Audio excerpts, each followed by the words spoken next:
You've described this coronavirus as your worst nightmare, your words. Cases are now on the rise in 19 states. Big picture, has the United States stalled in the fight against coronavirus? I'm not so sure we could say it's stalled, but what we're seeing right now is something obviously that's disturbing. We all do want to reopen the country for a number of important reasons, but we've got to do that in a way that's careful and prudent. And there are certain fundamental basic things that we just heard from one of the previous guests, that even when you do proceed according to guidelines, you've got to be careful to make sure that to the extent possible you physically distance yourself and you wear a mask literally at all times that you're on the outside and in a situation where you might be at risk either of acquiring infection or giving infection to someone else if you're one of those asymptomatic carriers. We've got to be very careful of that, Wolf. We don't want to see a resurgence of infections. Yeah, we certainly don't. Utah and Oregon, as you know, Dr. Fauci, are pausing their reopening processes. Should more states, do you think, reconsider the reopening that they're going through right now? You know, what I recommend, and it's very consistent, what we've recommended all along, Wolf, is that you take a look at the carefully contrived guidelines of reopening. You have to have a situation where you have, a gateway into the process and then gradually go from one phase to the other. If you leapfrog over different phases, you increase the risk that you're going to have the kind of resurgences that we're seeing in certain of the states. So everybody understands the need, the important need to get back to some sort of normality, but you don't want to do it at the sacrifice of greatly increasing a risk. We've got to be really careful about that. Which states specifically, Dr. Fauci, do you think need to slow down their reopening efforts? What are your biggest areas of concern right now?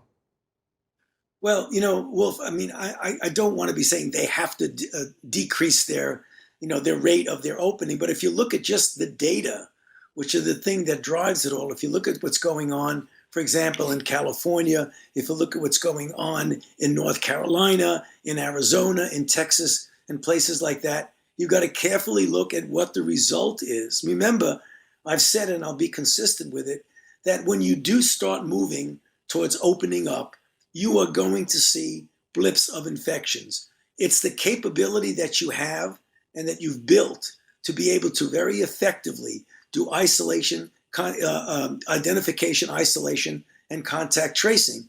Otherwise, you're going to see a little blip turn into something that's more than that. And that's the thing you have to avoid, which is the reason why we say be prudent when you're doing something that you feel is important to do, because everyone recognizes that we do want to push towards opening up, but not at the expense of making things worse. Well, do you think, Dr. Fauci, that these states where we're seeing these increases in cases and deaths, at a minimum, they should at least slow down their reopening process?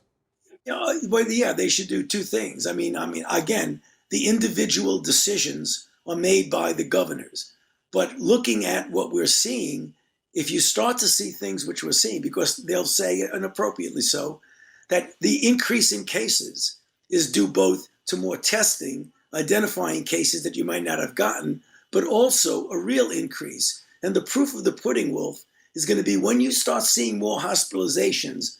That's a surefire sign that you're in a situation where you're going in the wrong direction.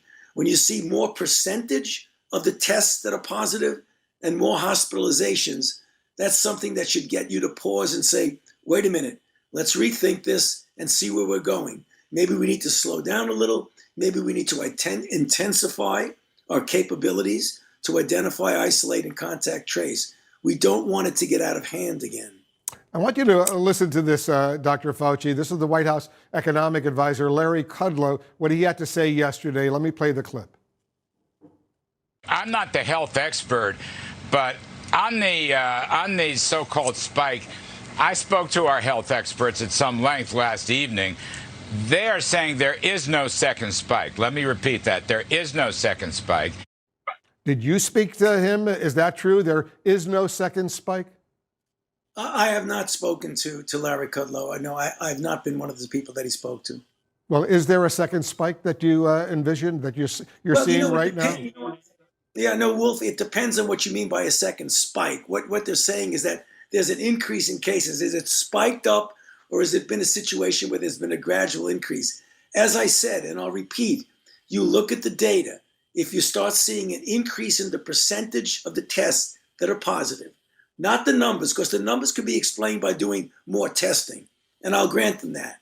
However, when you start to see increases in hospitalization, that's a surefire situation that you've got to pay close attention to. Yeah.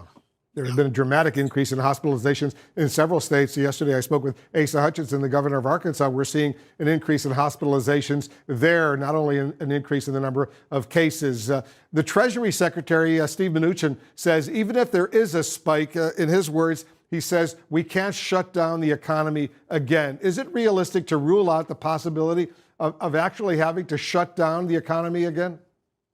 You know, Wolf, we hope we don't ever have to get to that again, because there are deleterious consequences, unintended consequences of shutting down to the extent that we shut down. But you can do things, and I've said that over and over again. It is not inevitable that you will have a so-called second wave in the fall or even a massive increase. If you approach it in the proper way, where you do the kinds of fundamental things. For example, there is some impression that when you open up, all bets are off.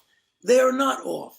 You can improve on the economy. You can get people back to work and still do the fundamental things like wearing a mask all the time when you're outside, of having this physical distance, of avoiding the congregation in crowds. So as you go forward, if you do that, you could very well contain and mitigate any spike.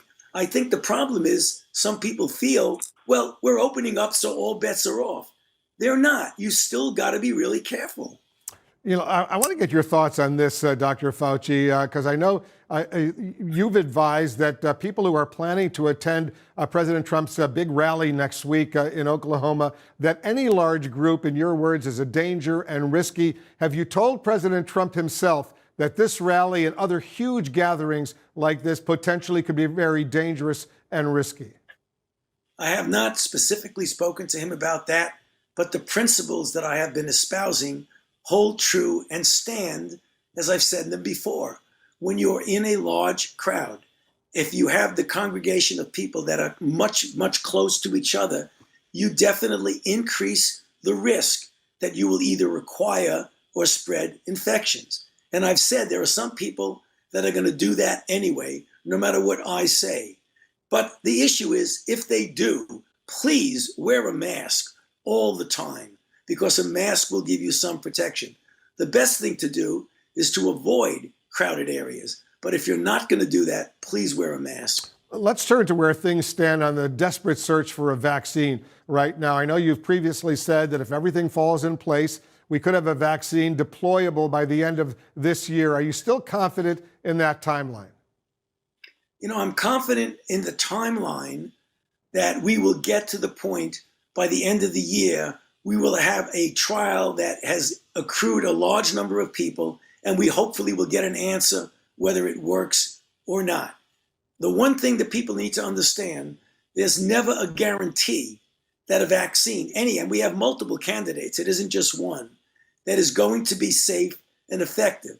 But the preliminary data that we've seen, Wolf, indicates to me a degree that I can have a certain amount of cautious optimism. Namely, it's inducing a response in individuals to a level that would predict that there's a good chance it might protect. Having said all that, we're moving at a speed that is not compromising safety and that is not compromising scientific activity.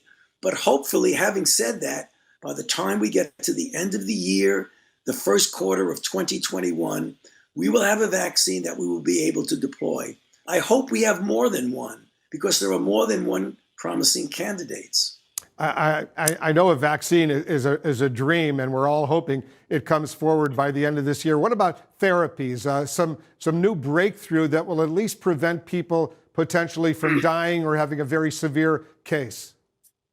Well, I'm glad you brought that up, Wilt, because there is a better chance, time-wise, of having something that can help in regard to treatment before we actually have the capability of distributing a safe and effective vaccine. We have one drug that we showed a couple of weeks ago in a randomized placebo-controlled trial of a drug called remdesivir that diminished by a statistically significant but nonetheless modest amount, about 30+%, the time it takes to go from hospitalization to recovery. We are now using that drug in combination with other drugs, but we're also pursuing things like the passive transfer of convalescent plasma, which means you draw plasma from someone who's recovered and therefore assumed and likely has a good immune response against the virus, and you passively transfer it into someone who's sick and that you want to treat. In addition, there are things called monoclonal antibodies, a couple of which actually gone into clinical trial just this past week. That means an antibody very specific against the virus.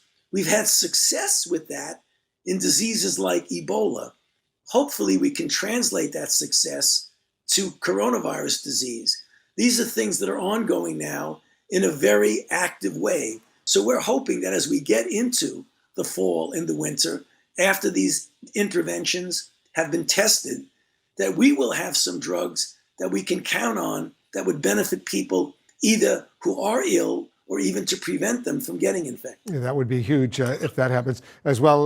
Dr. Fauci, you and I have known each other for a long time. How are you doing? How are you feeling? How's it going on? How are you and your wife dealing with all of this specifically? Are you going out? Are you going to restaurants, sitting outside, wearing masks? Give us a little flavor of what's going on, because you're the expert. We want to follow your lead.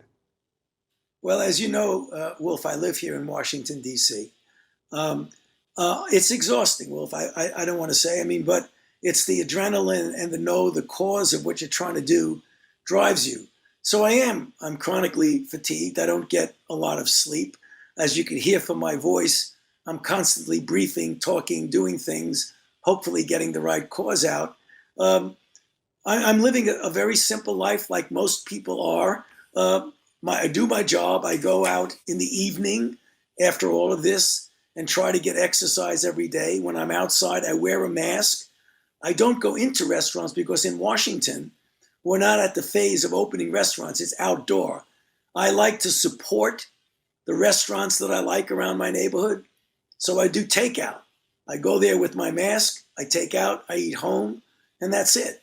So I think, getting some exercise, trying as best as you can to get as much work done, and just moving on. It's the life I've chosen, and I have no regrets about it, but it is exhausting. Yeah, I do the same thing, and we do takeout. We eat at home, but you're not yet ready to go sit at a restaurant, even if you're sitting outside. Well, that's not where we are right now in Washington. Right now, if you go up the block from where I live, there are people, and they're doing it right, and I'm proud of them. They're at tables outside, and they're separated by a good 10 feet.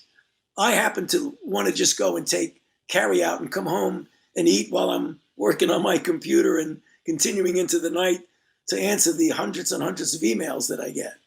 I know you do. You've been getting a bunch from me as well, and you're always very kind to reply. Let's take a look at, there's a sense more than 114,000 Americans have now died over the past 3 months alone. One of the models, as you know, that the administration, the task force has relied on in the past, says it'll be 170,000 Americans dead by October. The president calls the response by the Trump administration and President Obama called the response by the Trump administration, in his words, an absolute chaotic disaster. Is he wrong? One of the things I hate to do is be pitted one against the other. I can tell you, we've done some things really well, and there are some things we could have done better. I think when people look at the magnitude of the outbreak here, you got to look at what it could have been if we didn't do certain things. Nothing is perfect. I'm realistic and humble enough to know that when you look back, we certainly could have done things better, but we did some things right. I think the cutting off of the influx from China and from Europe was right. When we locked down, we got a lot of criticism about that. When we extended it for 30 days, some criticized. So on either side of it, there's going to be people that are outguessing. What I tend to do, and you know me a long time, Wolf, is to give scientific evaluation, to make recommendations and suggest policy on the basis of the facts, and do it in a way that's realistic but not alarming. That's the only thing I can do. I can't get into the back and forth of who's blaming who and who's not blaming who. If I do that, I'll lose the effectiveness of what I really want to do, is to do what I can to safeguard the health and the welfare of the American people.